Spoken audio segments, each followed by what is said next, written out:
evening, ladies and gentlemen. My name is James Roberts. I am joined once again this evening by John Gauger. John, welcome and good evening. Thank you. Welcome to the Valentine's Day's edition of Effective, Efficient, Affordable, and above all, accountable to you. The show that has a very simple, clear message to our elected government. We expect you, our government, in these troubling times, to show leadership, pure and simple. We expect you not to hide behind each other's skirts, but to fully acknowledge the crippling problems that we face as a town here in Winsted. We expect you to have the political courage to champion solutions, even knowing that those solutions will be both expensive and will be borne mainly by us, the taxpayers, and not by you, our government. Lastly, we expect you to actually disclose what is going on. You try to keep last year's deficit a secret, the fact that there was a deficit at the end of June 2012. You try to keep the magnitude of the cash flow shortfall this Christmas a secret. You still have not disclosed what that number was. We expect you to show leadership, to acknowledge the problem, and to champion solutions to the problem. Solutions which it will fall to us to pay for. The major topic of this evening's show will be the budget season. We're early in the season, but this would be a good opportunity to explain to you just how expensive it is going to be merely to keep spending flat. We are going to explain to you just how much the orgy of undisclosed and secret spending that has been led by our boards of selectmen is going to cost you. These numbers will surprise some of you. They will concern many of you. They should enrage all of you. But first, let's just put to bed something which I thought we had finally hit the nail on the head of last time, which is water and sewer. What we told you several weeks ago in our last program was that water and sewer makes money, and we're going to put up a slide at this point. We told you that water and sewer makes money, and yet we still see reports in the press that water and sewer is hemorrhaging cash. We are not going to go through this slide in any particular detail other than to focus your attention on the bottom line, the numbers in the box at the bottom of your page.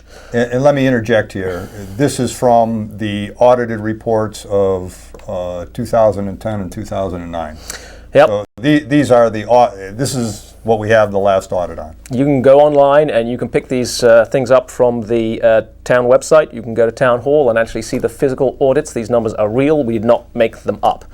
Water and sewer makes money on an operating basis. It is making less money now than it used to because water and sewer has fallen victim to the same war of neglect on downtown that has forced so many of our residents out of their homes and has forced so many businesses out of our community. Water and sewer, quite frankly, has fewer customers than it used to have, therefore it has fewer revenues than it used to have. But it still makes money, ladies and gentlemen. Let there be no doubt about that. Now, you will note that I have not put on this chart anything about debt. That's because water and sewer doesn't have debt. I think we were able to demonstrate quite clearly last week that this is in fact the case.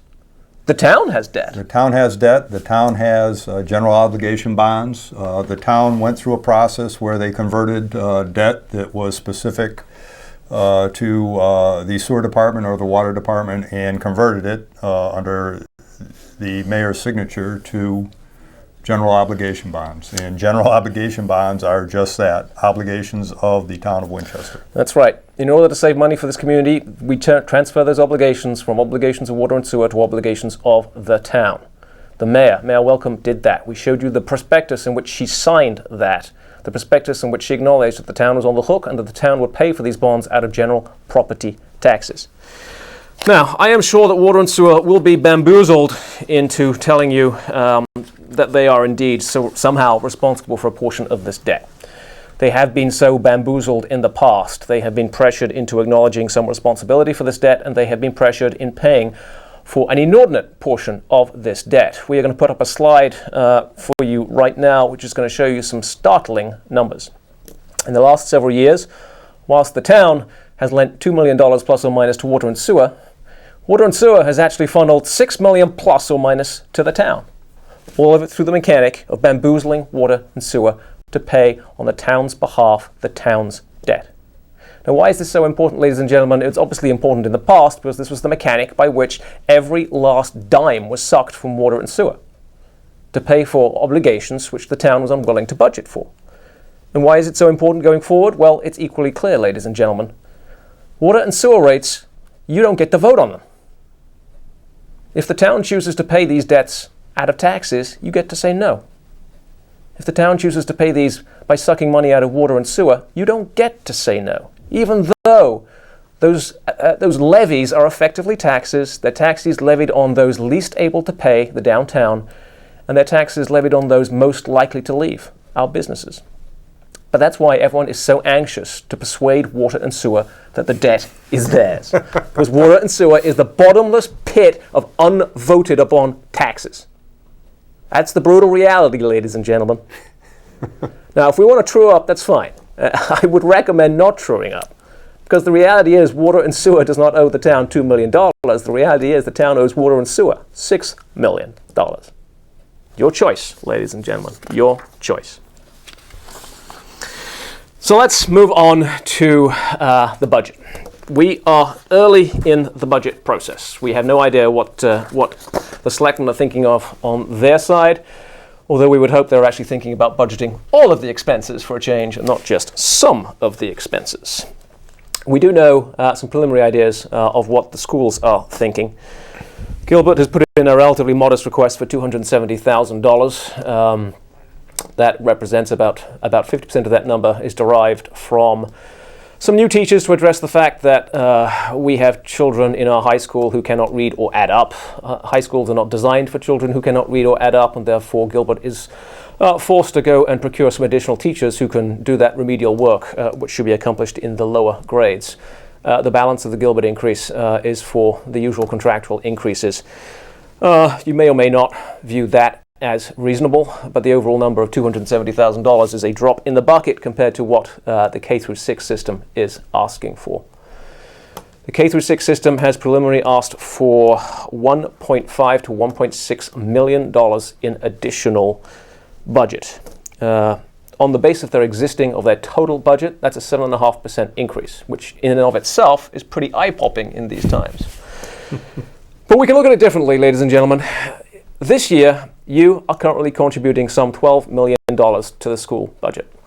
That's what the taxpayers contribute to the schools, $12 million plus or minus.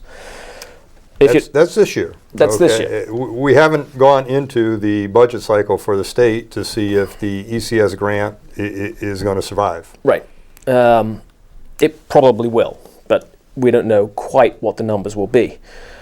But on that base of $12 million, the schools are asking for an additional 1.6. That is almost 14%. More from taxes, from local taxes. From local taxes. 14%, ladies and gentlemen. We are going to demonstrate to you this evening that just keeping spending flat is probably going to lead to many of you losing your homes. And the schools would like you to increase your taxes by 14%. I'm not quite sure what to say. I mean, this is a case of a tin ear, a deaf ear.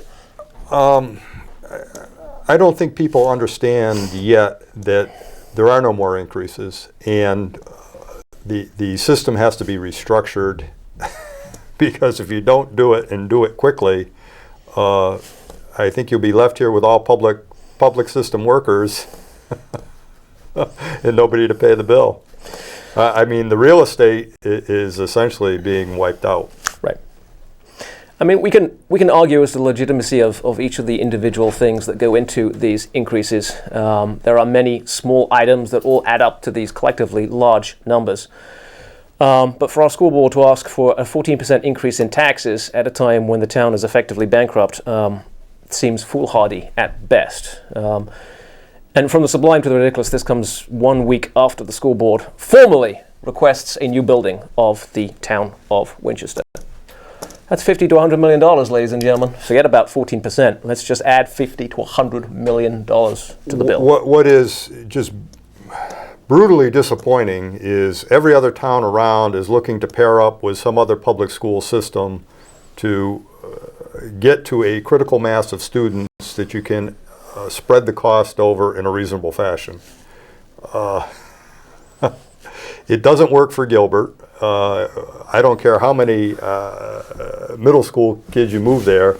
The requirements for a high school are much different than a middle school, And you just can't bring what is needed in a high school education with 300 kids at the dollar amounts that are being charged today.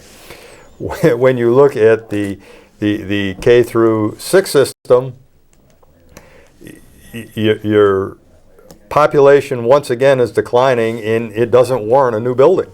I mean, you can't build $50 million buildings for populations that are declining. And I mean, people just better take a reality pill, because it's not going to happen. And there's a more brutal way of putting this, ladies and gentlemen. Even if situation did warrant a new building, there isn't the money to pay for it.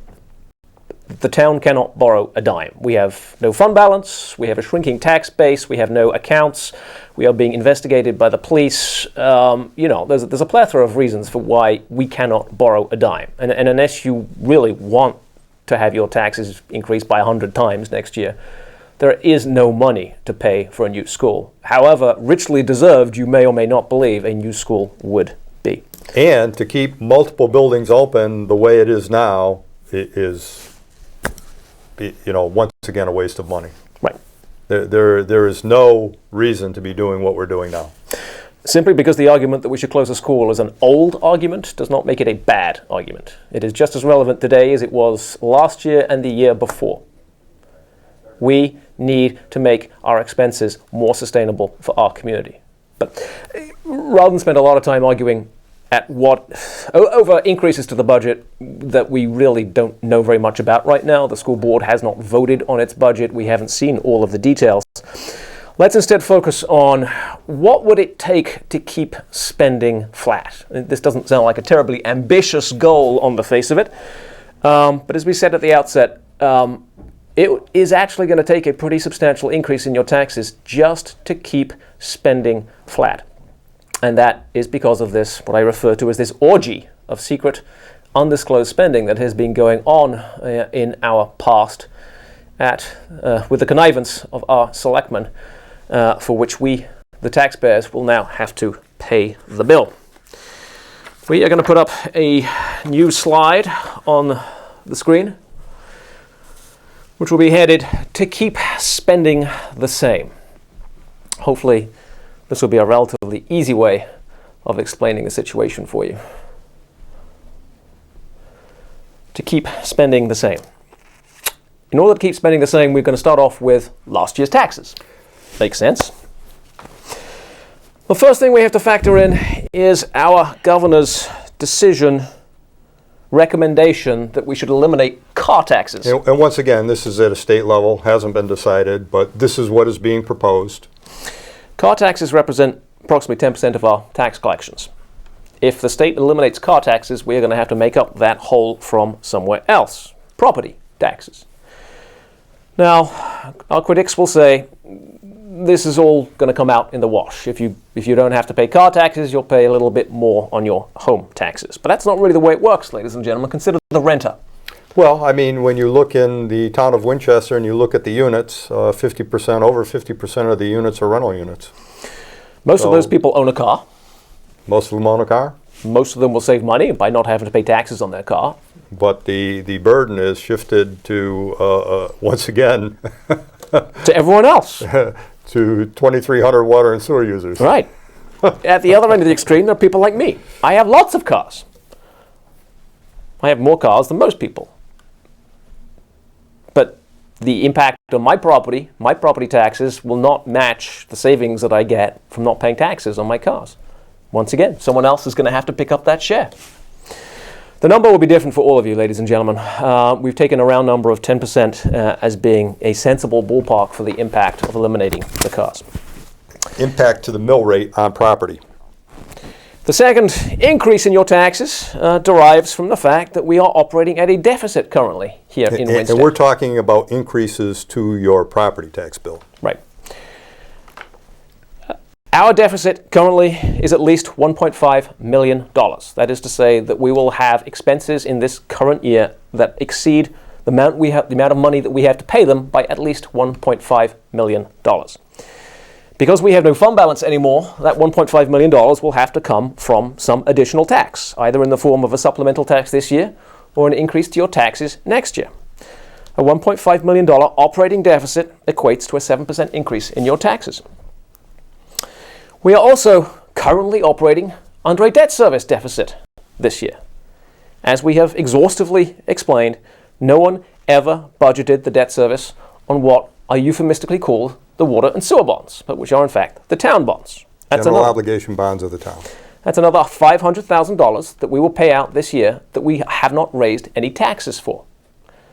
We will need to pay for that, ladies and gentlemen, again, either in a supplemental tax this year or by an increase in your taxes next year. That same $500,000 debt deficit will occur next year.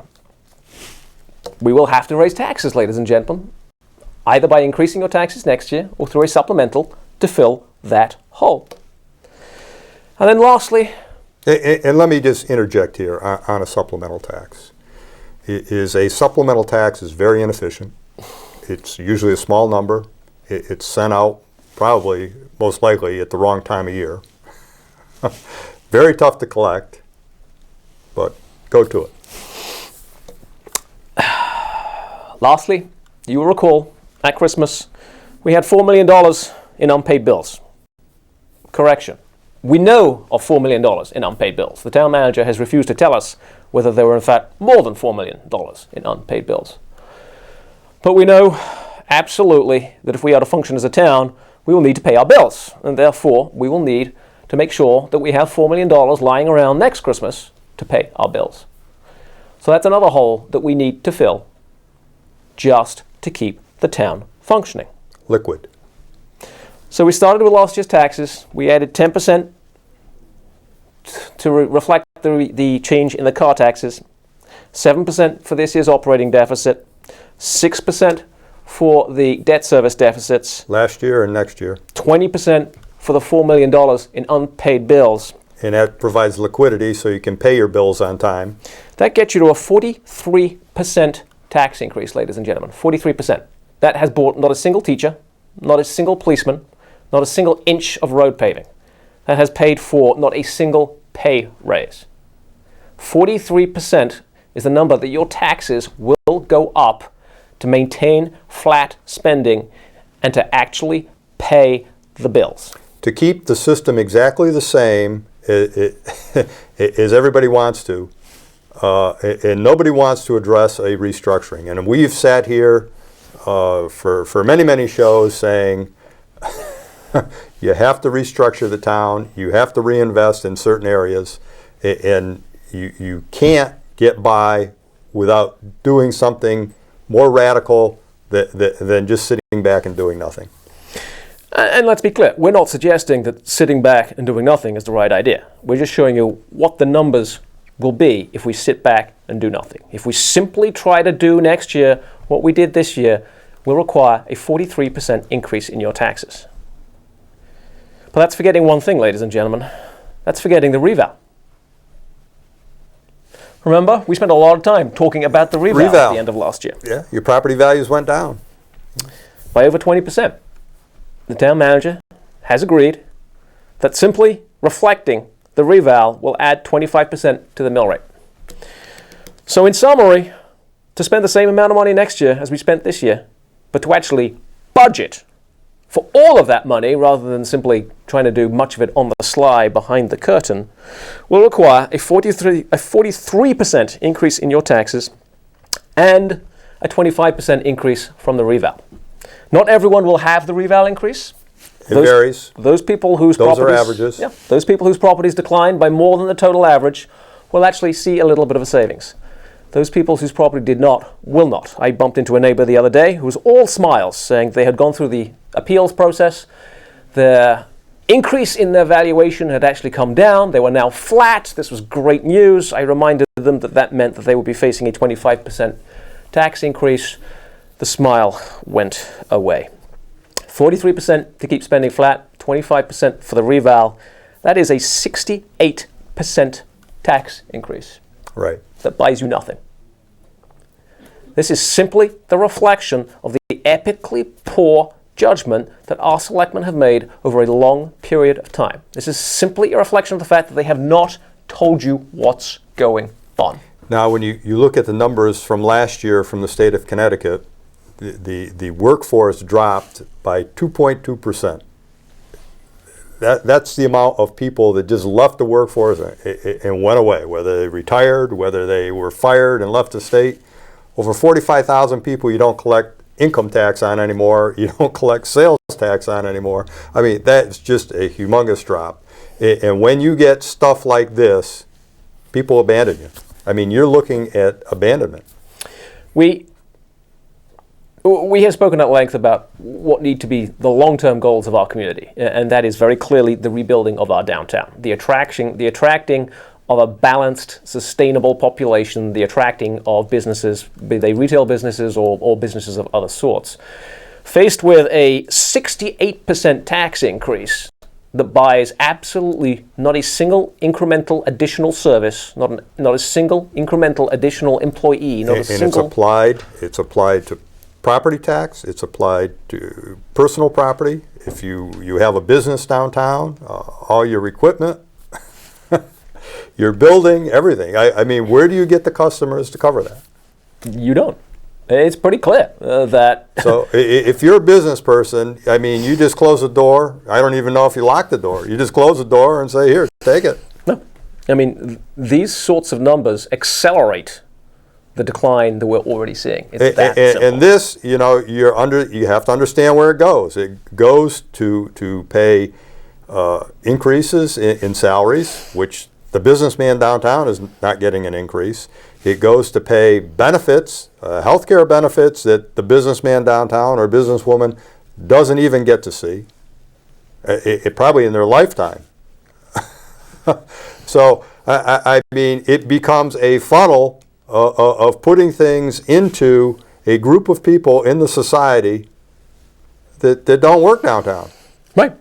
I mean, our town is financially non-viable currently, and I'm not just talking about the fact we don't have financials or we're not quite sure what the numbers are.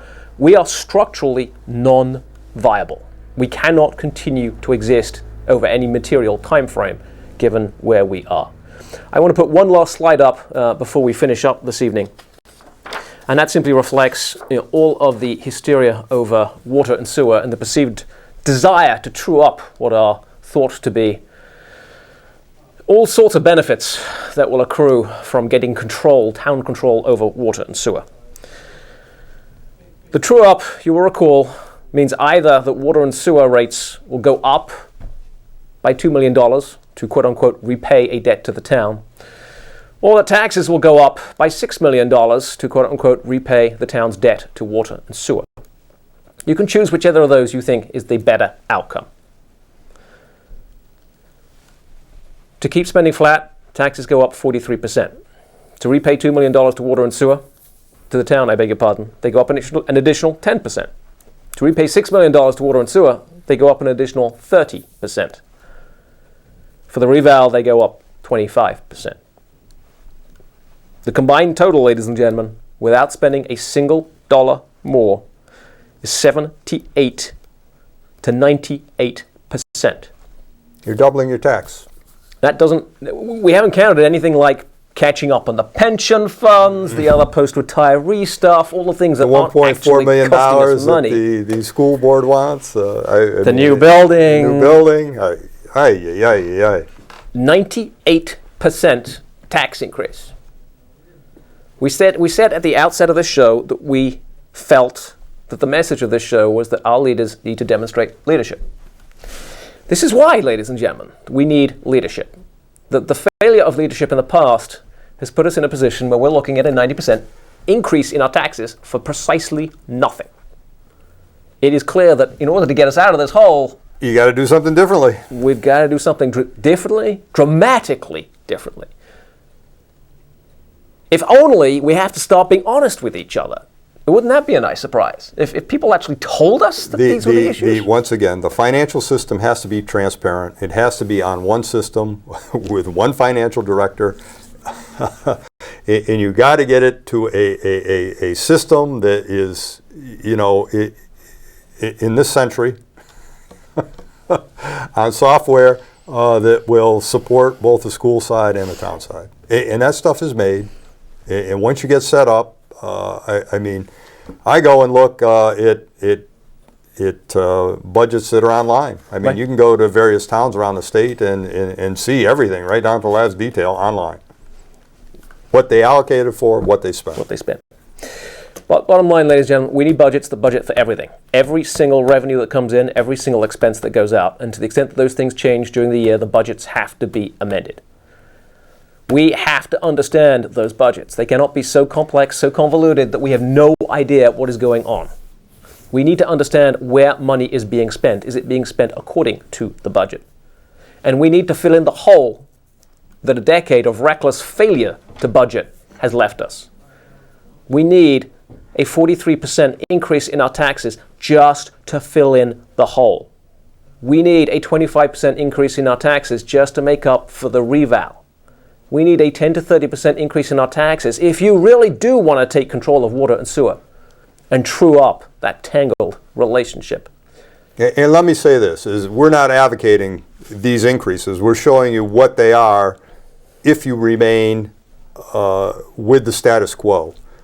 We have advocated in the past a very different approach, and we still are advocating for a very different approach. We need a radical restructuring of our services.